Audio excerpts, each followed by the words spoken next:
Bonjour, je ne vais pas être très bavarde. Je voudrais juste le moment et l'importance du moment, vous la comprendrez sans moi. Patti Smith nous a fait l'immense surprise et cadeau de venir aujourd'hui saluer un immense poète qui s'appelle Paul Verlaine.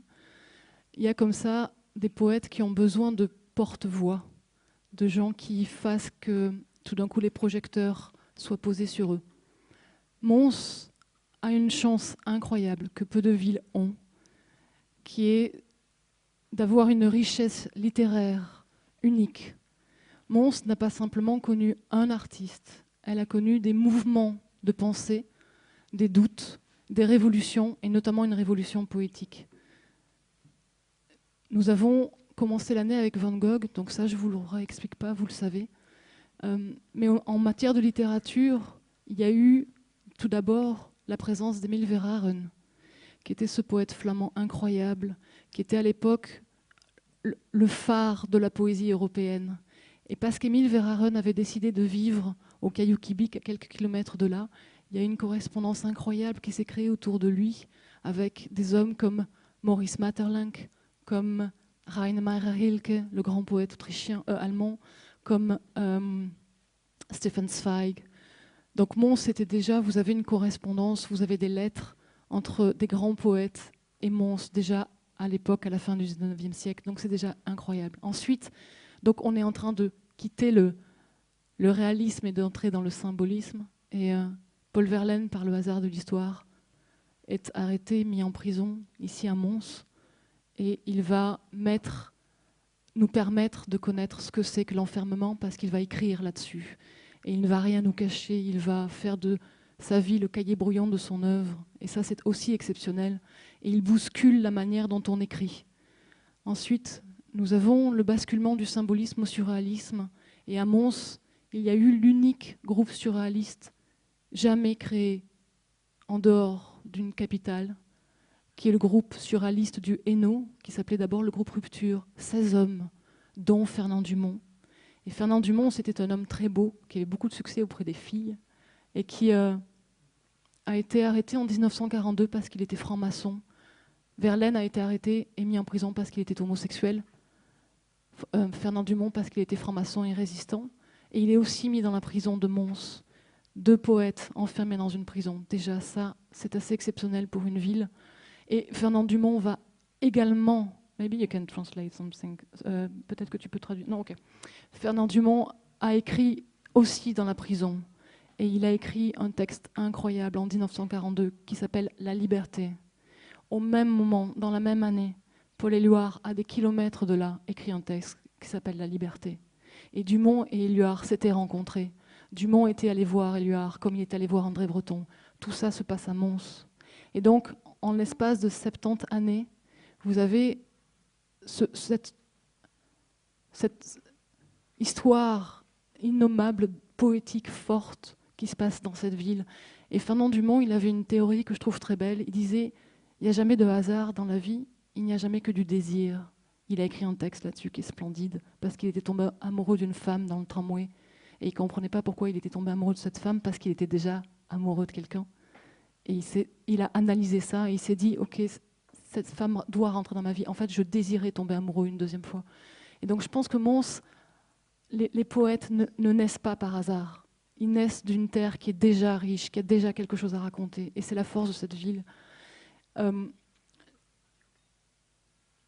Nous avons vécu, et je vais laisser maintenant la parole à Patti, un moment assez intense en prison, d'où nous arrivons. Nous faisons depuis longtemps des entrées en prison, où nous amenons des moments de poésie, de musique avec les détenus. La 3e personne qui a été enfermée dans la prison de Mons s'appelle Marguerite Bervoets, qui était une femme de Mons. Et Marguerite Bervoets, c'était aussi une poétesse, une professeure de français. On a très peu de textes d'elle, parce qu'elle a été également arrêtée par les Allemands, alors qu'elle était, elle, résistante. Elle a été surprise en train de faire des photos interdites. Et Marguerite Bervoets a été décapitée par les Allemands en Allemagne. Et dans le procès, dans les actes du procès, on peut lire que ce qui lui a été reproché, c'est de ne jamais baisser la tête. Et je parle d'une Montoise, que personne ne lit plus. Et elle s'est comportée, je crois, non pas en résistante, mais en poète. parce qu'elle était amoureuse d'un homme, amoureuse de manière littéraire, d'un homme qui s'appelle Maurice Maeterlinck. Et Maurice Maeterlinck avait dit « Le poète est avant tout un être libre ». Et parce qu'il était libre, elle a été libre au-delà du possible. Et sa dernière lettre est une lettre de cadeau à la Belgique où elle dit « Je sais que je vais mourir, ça n'est pas important. Ce que j'offre, c'est ma liberté. » Et tout ça s'est passé à Mons et tout ça a traversé la prison. Donc c'est juste énorme. Je laisse la parole à Patti.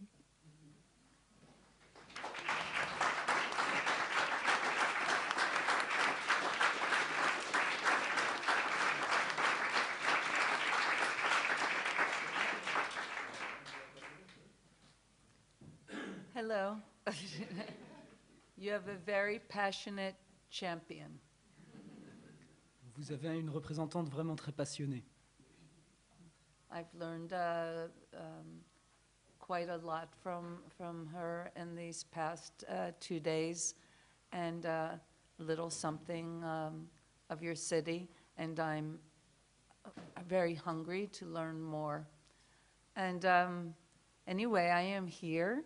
I'm not exactly sure why I am here, so if anyone has a question, we can talk. Donc j'ai appris beaucoup d'elle au cours des 2 derniers jours. J'ai appris un peu à connaître votre ville et d'ailleurs je voudrais peut-être apprendre à la connaître un peu plus. Bon, en fait, je ne sais pas vraiment pourquoi je suis ici, mais peut-être vous pourriez m'aider à être avec vous ici. Yes. No questions? Okay, goodbye. Well, nothing. You know everything. I know everything. Yes. What exactly brought you to Mons? Pourquoi êtes-vous venu à Mons? I came by invitation to see the exhibition surrounding the poet Paul Verlaine. This, for me, was such a unique opportunity. And also, many homages have been done to other poets, whether Baudelaire or Rimbaud, and to have a specific homage to the work, the poetry, and the suffering of Paul Verlaine, I thought was beautiful, so I wanted to come. Alors en fait, j'ai été invité à venir assister à cette exposition sur Paul Verlaine et pour moi, c'était vraiment une occasion en or parce que beaucoup d'hommages ont déjà été rendus à d'autres poètes tels que Baudelaire, Rimbaud et je trouvais que rendre hommage à quelqu'un comme Paul Verlaine, à ses travaux, à ses souffrances, était quelque chose d'assez magnifique et c'est pour ça que j'ai voulu venir. And also to get a sense of where he spent some time in his life, to visit the prison, to have some sense of comprehension of what prisoners, how they are living, what they are facing in their days, in their mornings, in their nights, and which also tells me something of his life at the time. And I thought that was it was a moving experience, and but also to see a place I've never seen. I've never been here, and there's so much literary history here, independent thinking here. So I was interested to visit. Alors aussi, c'était pour moi l'occasion de voir où Paul Verlaine avait vécu, de visiter la prison dans laquelle il a été enfermé, de comprendre comment il y a vécu et de comprendre comment vivent aujourd'hui les prisonniers, ce qu'ils ressentent le matin, le soir, les nuits. Et ça m'a permis de comprendre, de saisir ce qu'il a lui-même vécu. C'était une expérience bouleversante. Aussi, c'était l'occasion de découvrir une ville que je n'avais jamais vue. Une ville qui a une histoire littéraire vraiment indépendante. I was fortunate to see the exhibition yesterday, and I can tell you I've been to many exhibitions surrounding poets and surrounding Arthur Rimbaud. And there are things here that I've never seen, that actually no one has seen. And it was certainly, I had a day off. I have a concert in Paris coming up on Arthur Rimbaud's birthday. And I flew in early to visit this exhibition. I'm so happy that I have, because really I was moved. Some of Rimbaud's most famous letters, of photographs of Paul Verlaine when he was young that no one has seen. This small, almost humble, almost, it looks like a toy, the little gun that Verlaine used to inadvertently shoot Rimbaud in the wrist. It gives you a sense of the intimacy and also almost the absurdity of what happened between them. The gun is so little, so much like I said, like a toy. You can imagine that it was just a more absinthe-oriented crime than real crime. I don't believe that Paul Verlaine was a criminal. He was actually brutally kind.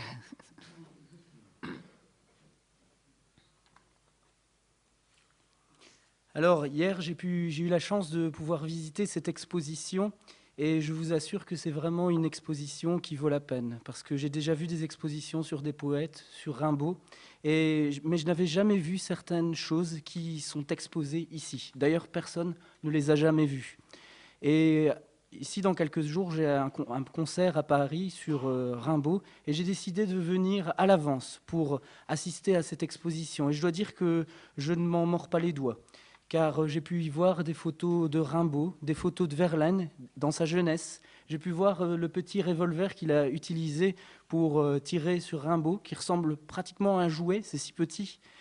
Et ça m'a donné une idée de leur intimité, de l'absurdité de ce qui s'est passé aussi. Car, comme je vous l'ai dit, ce revolver est si petit qu'on dirait un jouet. Je pense que c'était plutôt un crime qui était en grande partie, qui s'explique en grande partie par l'absinthe plutôt qu'autre chose. Car je ne crois vraiment pas que Verlaine était un criminel. Il était plutôt brutalement gentil. Often poets are terrible criminals. Genet was a really bad criminal. He really wanted to be a criminal, like the people he adored, but he was a terrible thief. He, for instance, was imprisoned for being caught stealing a first edition of Proust.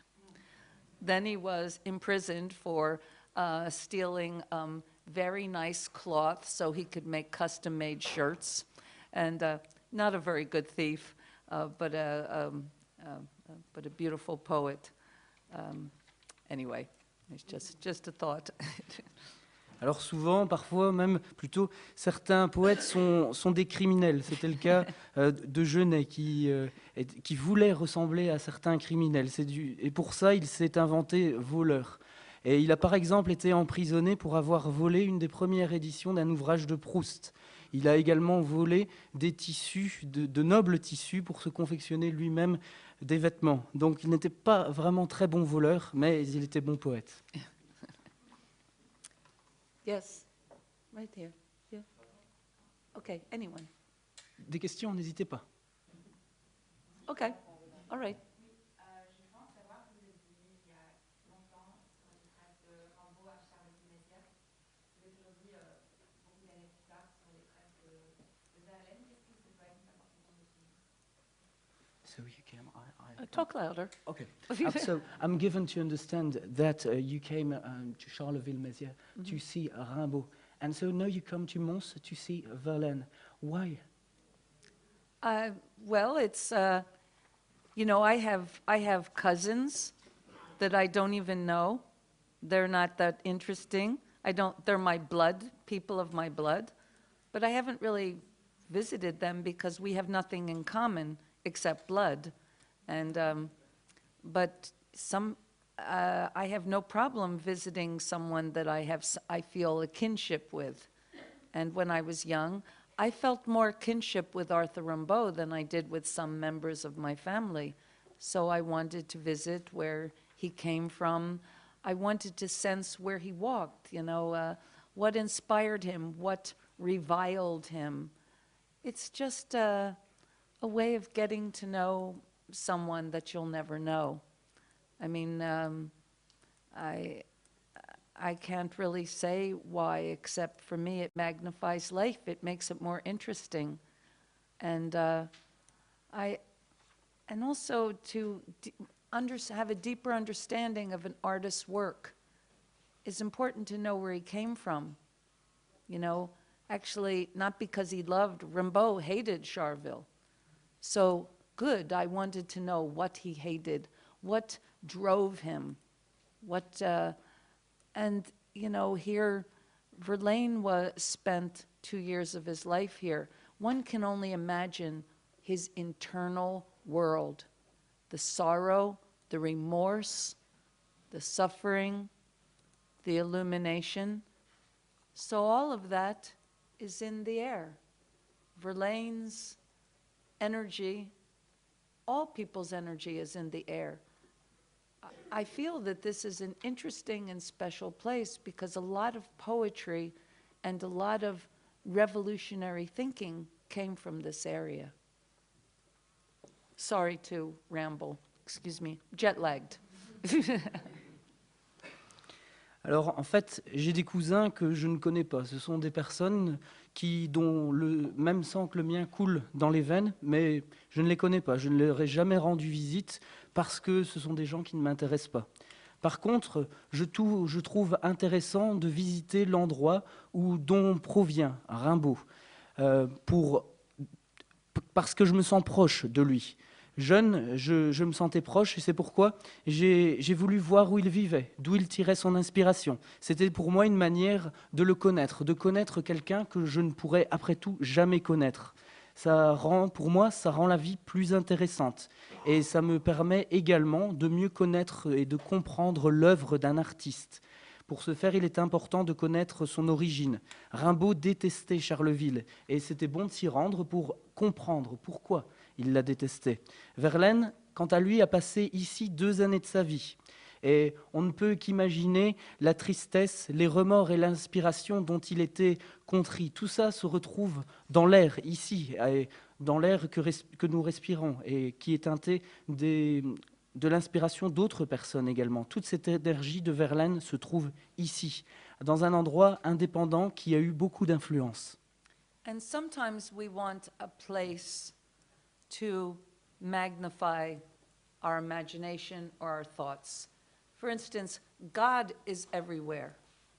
We don't have to go into a church to feel God. He's in all of us, he's in nature. But we like sometimes to go into a contained place, into a church, to light a candle, to contemplate. And so, if you want to find, sometimes if I want to find Proust, I go visit his grave, or besides reading his books, or I wanted to feel something of Verlaine, I come here. It's a sense of proximity, or a house. I hope that, sort of a little cathedral for our mind.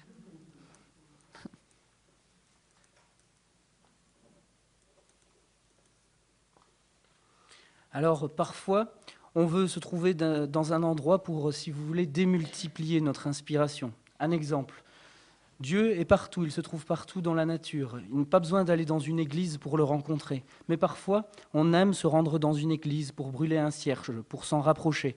Donc, moi, si je veux me rapprocher de Proust, j'aime me recueillir sur sa tombe ou lire un de ses ouvrages. Et si je veux me rapprocher de Verlaine, eh bien, je viens ici pour ressentir cette proximité. C'est un peu, si vous voulez, une cathédrale des idées. So, yeah. You had a question? Vous avez une question? Si? Je pensais au fait de ce que vous disiez, magnifier ou élever quelque chose, quelqu'un comme Jean Genet ou comme Verlaine, qui ont été, pour diverses raisons, considérés des criminels. Verlaine en regardant l'exposition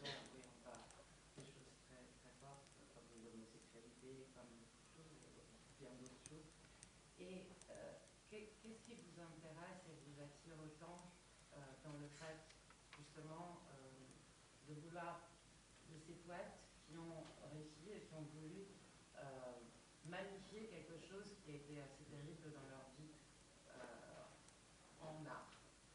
Voilà. Just a question. Just a question. All right. Okay. So, what did you find interesting in these poets and in their works? They wanted to magnify something. So, why did you find that interesting? You mean ones in prison? Was she? Est-ce que c'était... Well, not just in prison, but the fact that somewhere he was considered as a criminal, as Jean Genet was, as we see it in the exhibition, through the fact that he was homosexual, through the fact that he was. Well, yes. Truthfully, all of these things are interesting, but what really interests me is the work. You know, Jim Morrison had a very interesting self-destructive lifestyle, but what interests me is his work. If his work wasn't beautiful and moving, then I wouldn't be so interested in him. I'm not interested because they are criminals. I'm interested because they are poets, you know, and Albertine Sarrazin, she lived a very interesting, brief life and spent a lot of her time in prison. And this is, you know, part of, this was her life, but what magnified it was her work. She found a way to distill her experience into work that endures, communicates. So whatever, you know, whatever one does in their lifestyle, you know, that, as I said, could make an interesting biography or story. But in the end, what we love is the work. We all love Piaf, but what we love, why do we love her? Her songs, her voice, her songs moved us. She wasn't just an interesting character.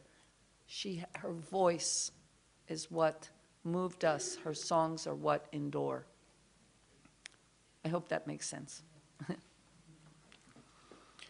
Alors, à vrai dire, c'est ce qui est intéressant pour moi, c'est l'œuvre de l'artiste. Jim Morrison avait un mode de vie autodestructeur, mais ce qui est intéressant, c'était son œuvre. Si son œuvre ne m'avait pas intéressé, je ne me serais pas intéressé à lui. Je ne m'intéresse pas vraiment aux criminels, je m'intéresse plutôt aux poètes, aux artistes. Prenez par exemple Albertine Sarrazin, qui n'a pas eu une vie si intéressante. Elle a passé une partie de sa vie en prison, mais son œuvre était intéressante. Sa vie a été magnifiée par ses œuvres. Elle est parvenue à communiquer les expériences qu'elle avait vécues. Ce que quelqu'un fait, sa vie, c'est intéressant pour les biographes, pour les livres. Mais ce qui nous intéresse plus largement, ce sont les œuvres. Nous adorons tous Édith Piaf. Et c'était un personnage vraiment intéressant. Mais ce qui nous touche profondément, c'est sa voix, ce sont ses chansons, et pas uniquement le personnage. Si?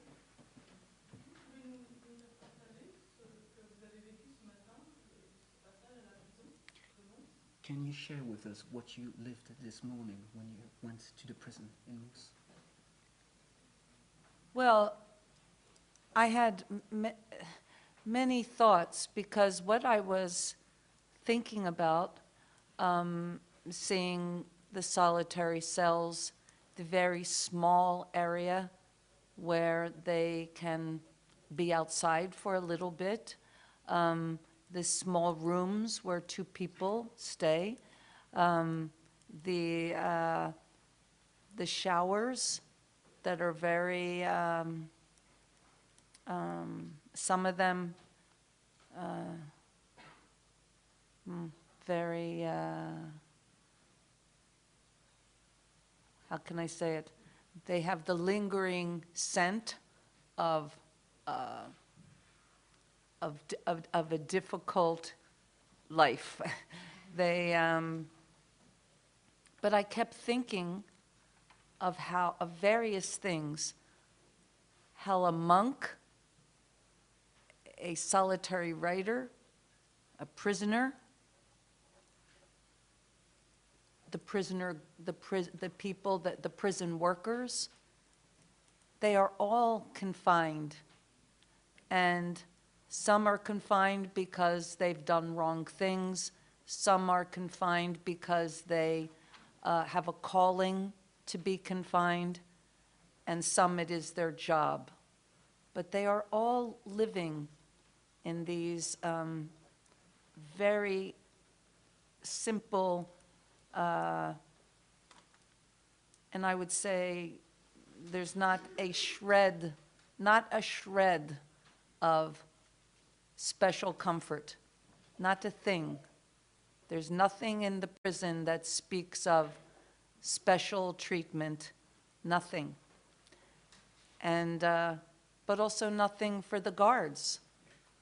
They all live a very simple, austere and disciplined life, like the monk.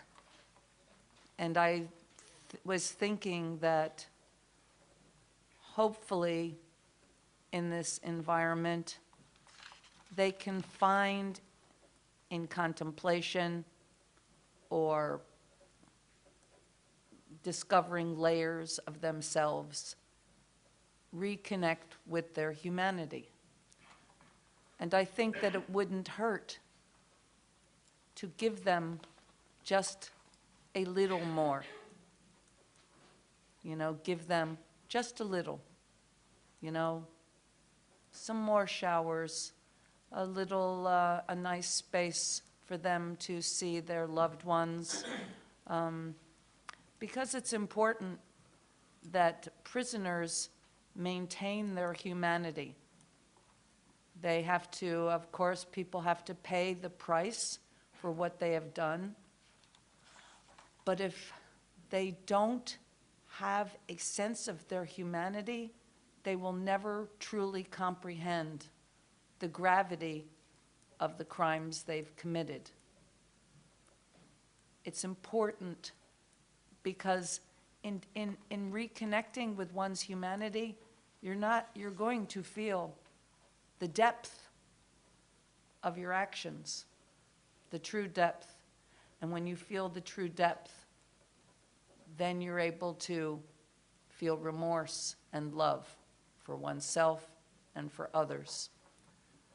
And I think that the people working at the prison, they comprehend this need for all human beings to connect with their humanity.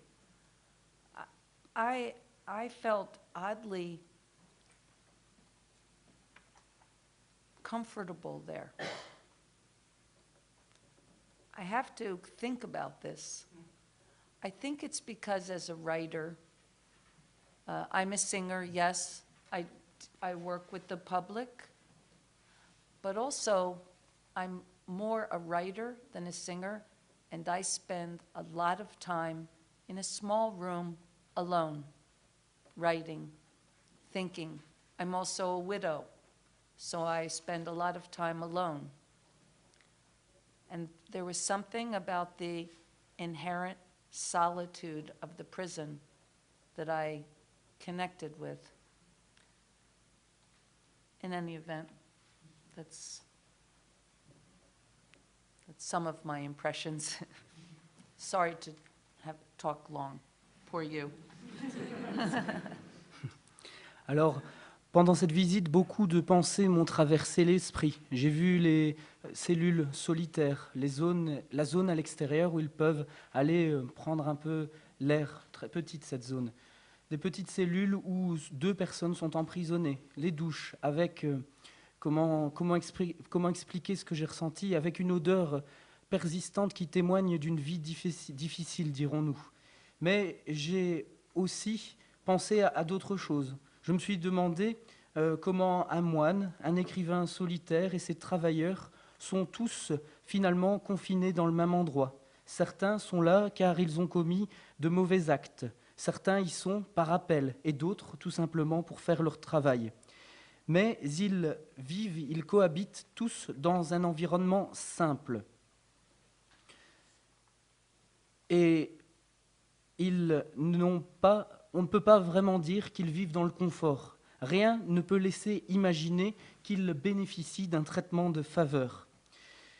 Il n'y a rien non plus de confortable pour les gardes. Ils vivent une vie austère, disciplinée, tels des moines.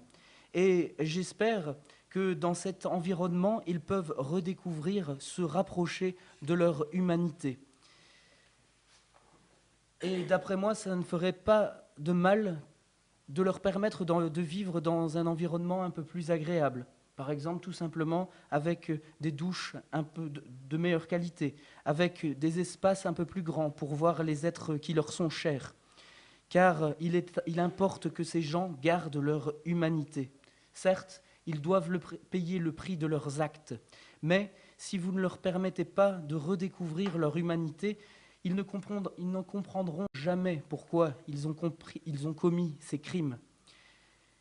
Et il est essentiel, comme je l'ai dit, qu'ils redécouvrent cette humanité pour qu'ils saisissent la véritable profondeur de leurs actes et qu'ils apprennent à nouveau à s'aimer et à aimer autrui. Et aussi, pour tous ces gens qui travaillent dans les prisons, il me disait que les prisonniers avaient besoin de tout cela pour comprendre et pour retrouver l'humanité. Enfin, bizarrement, ce que j'ai trouvé bizarre, c'est que je me suis senti à l'aise à cet endroit. Et ça m'a fait réfléchir. Je me suis demandé pourquoi. Peut-être parce que, après tout, je suis aussi écrivaine. Certes, je chante en public, donc là, je ne suis pas seule, mais quand j'écris, je suis seule dans une salle. Et aussi, je suis veuve. Donc, bien souvent, je suis confrontée à des moments de solitude qui me rapprochent de la solitude que l'on peut vivre en prison.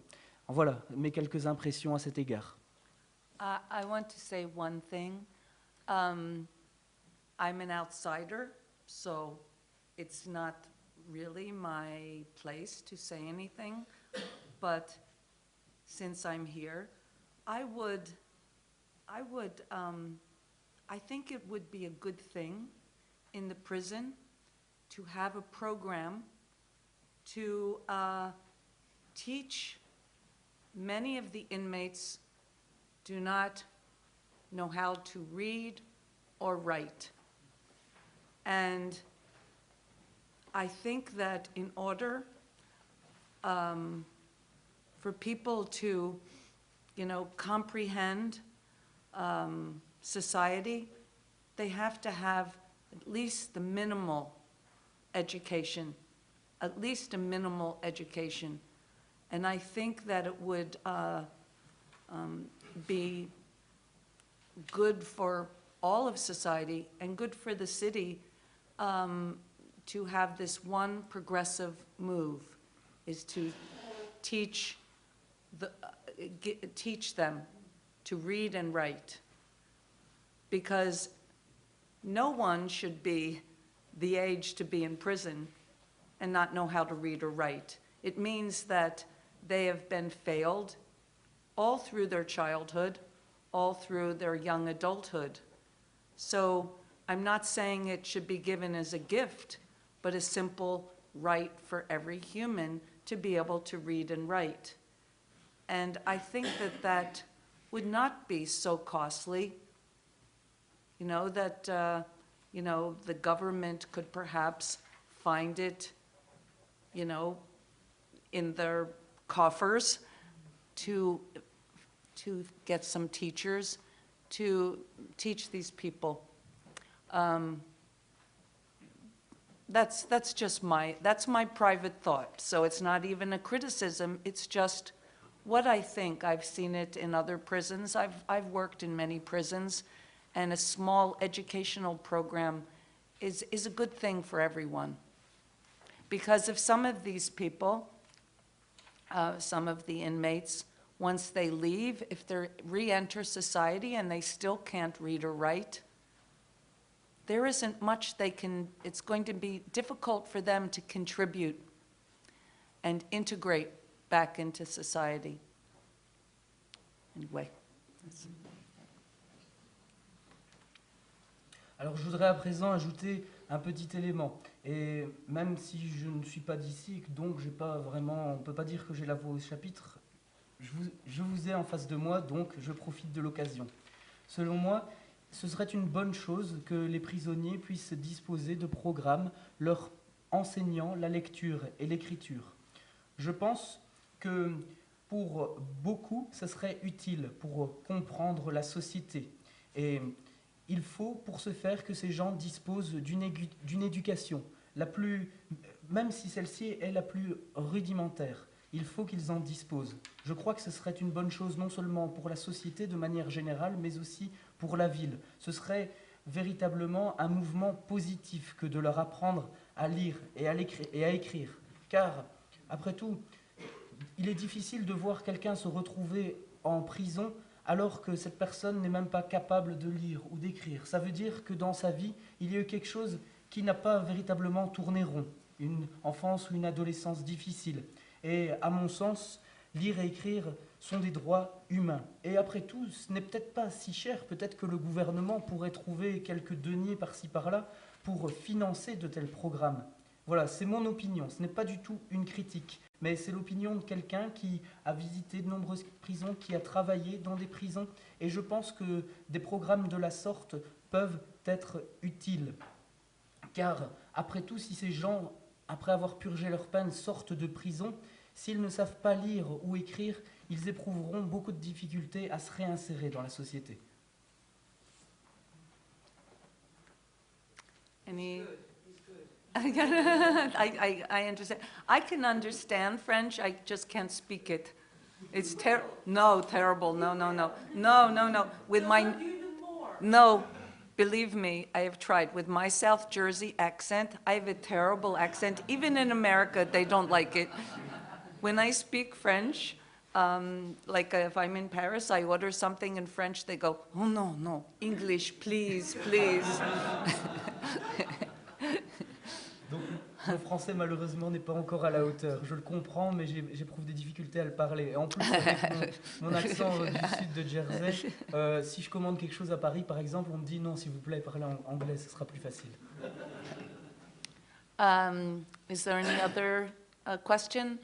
If not, please tell the people, I know there are some members of the press here, tell the people about this wonderful and unique exhibition. This exhibition is not in Paris, it is not in Charleville, it is not in Rome, it is not in New York City, it is here in Mons. Make people come to see it because they are going to see things. It took my breath away to see these very, very special objects and letters and things that, and photographs, just artifacts of such great poets, but also at a time, a specific time in the world. I mean, this little gun that you see, it's not why Verlaine was in prison. We know that. He wasn't in prison because of this little gun that looks like a toy and the little scrape in Arthur's wrist. He was in prison because he was homosexual. Look at these things and realize how far we have come and how far we have to go socially. It's, all of these documents are very moving, and they're here in this city that I've never been, and I'm so happy that I've come. And so I thought, well, I'm here. I'm going to be doing concerts in Paris. I'm not going to be doing a concert here. I would be happy to sing you a little song if you like. And, but I have to do it a cappella. So let's see, I have to decide which. I'm putting my glasses on because it's very bright. I'm not trying to look cool. No. Okay, do you want to speak? Go ahead. Donc si vous avez des questions, n'hésitez pas. Sinon, je profite de l'occasion, comme je sais que certains d'entre vous font partie de la presse, pour vous dire que cette exposition vaut vraiment le détour. C'est une exposition, après tout, qui ne se fait pas à Paris, pas à Charleville, pas à Rome ou à New York, mais à Mons. Et c'est une exposition qui est véritable, qui m'a vraiment laissé sans souffle. On y voit des objets tout à fait particuliers, spéciaux, rares, des photos, de très belles photos de ces grands poètes. Et aussi, je pense que c'est important, à l'époque où nous vivons, de voir cette exposition. Car après tout, ce revolver, qui est une pièce maîtresse, n'est pas la raison pour laquelle Verlaine a été emprisonné. S'il a été emprisonné, ce n'est pas pour la blessure qu'il a infligée à Rimbaud au poignet, c'est pour son homosexualité. Et je pense qu'aujourd'hui, c'est bien de voir cette chose pour voir le chemin qui a été parcouru et qui reste encore à parcourir. Ce sont des documents émouvants qui se trouvent ici, dans cette ville. Et après tout, comme dans quelques jours, je vais donner un concert à Paris, mais pas ici, je me suis dit quand même peut-être une petite chanson pour leur faire plaisir, même si ce sera a cappella.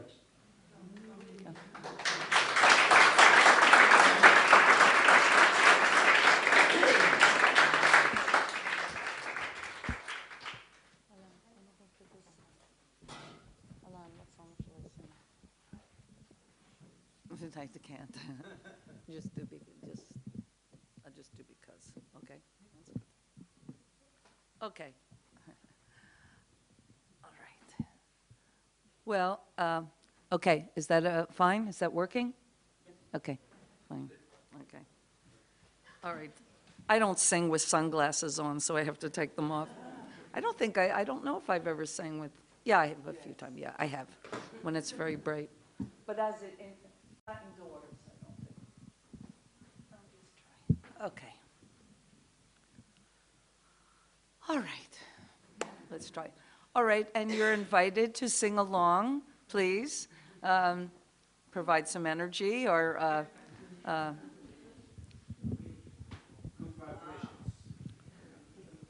Okay, no, that's fine. It's good. Thank you. Okay. Take me now, baby, here as I am. Pull me close, try and understand. Desire is hunger, is the fire I breathe. Love is a banquet on which we feed. Come on now, try and understand the way I feel under your command. Take my hand, come under cover. They can't hurt you now, can't hurt you now, can't hurt you now, wow, wow, wow, wow, wow. Because the night belongs to lovers, because the night belongs to us, because the night belongs to lovers, because the night belongs to us. Have I doubt when I'm alone? Love is a ring, the telephone. Love is an angel disguised as lust, here in our bed until the morning comes. But come on now, try and understand the way I feel under your command. Take my hand as the sun descends. They can't hurt you now, can't hurt you now, can't hurt you now, wow, wow, wow, wow, wow. Because the night belongs to lovers, because the night belongs to us, because the night belongs to lovers, because the night belongs to us, because we believe in the night we're lovers, because we believe in the night we trust, because the night belongs to lovers, because the night belongs to love.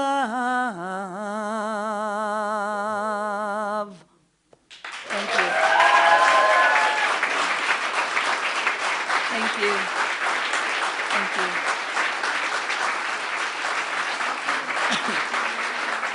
Thank you. So,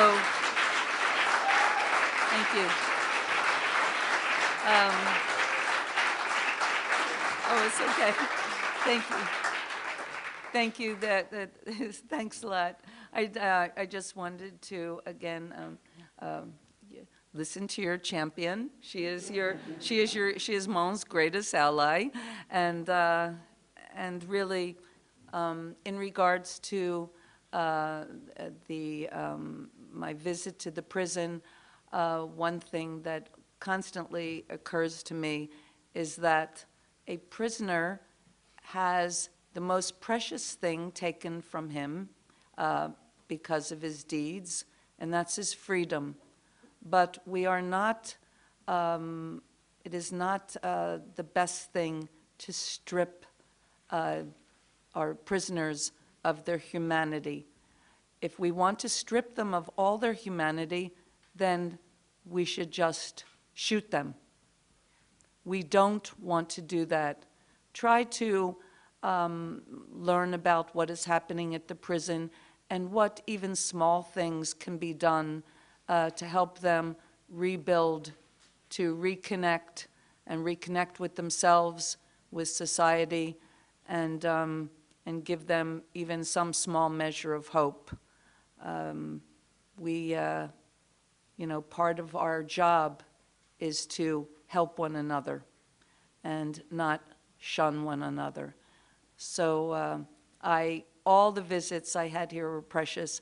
Really great restaurant, a wonderful exhibition, such interesting architecture, and really some fine people working in the prison. They are doing the best that they can. And so it was a wonderful visit. I hope to come again. Thank you.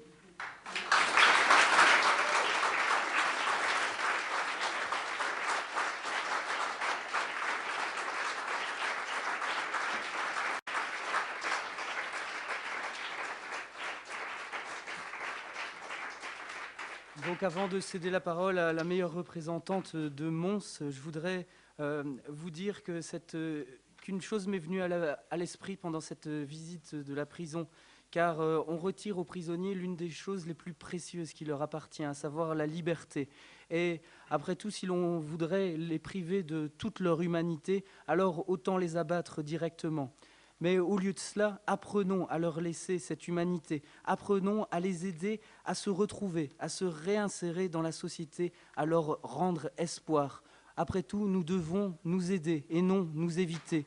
Donc, en guise de conclusion, je voudrais vous remercier pour cette belle visite, pour les délicieux restaurants dans lesquels j'ai mangé, pour cette belle exposition, la magnifique architecture de cette ville, et aussi vous dire que j'étais impressionné par le travail de ces gens en prison qui font véritablement de leur mieux. C'était une très belle visite. Merci.